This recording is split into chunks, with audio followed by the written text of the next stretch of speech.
कवन बीमारी धरा दिहले बाड़ू, अलग होके तुहरा से अब रहलो न जाता।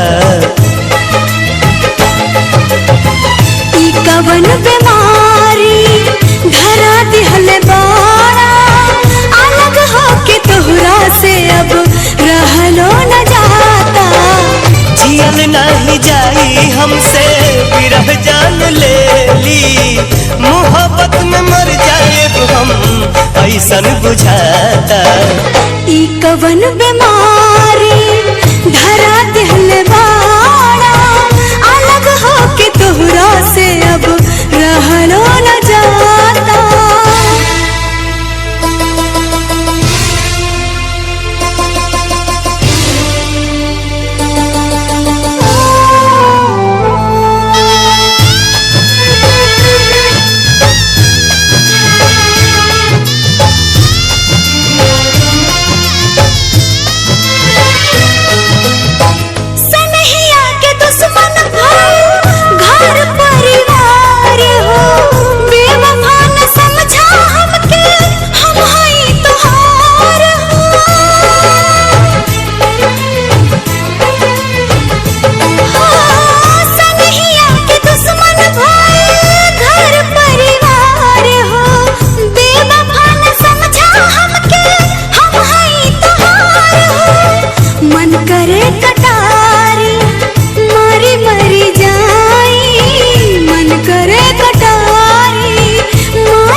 कवन बीमारी धरा दिहले बाड़ू, अलग होके तुहरा से अब रहलो न जाता।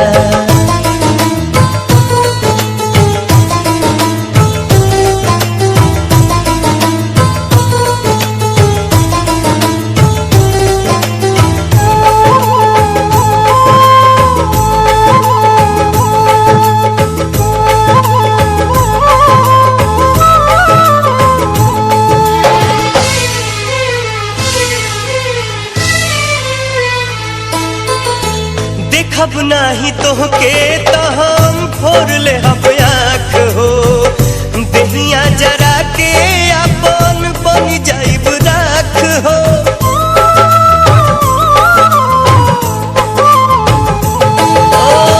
देखब नाही तोहके तो हम फोड़ ले आँख हो, दहिया जरा के अपन बन जाइब राख हो।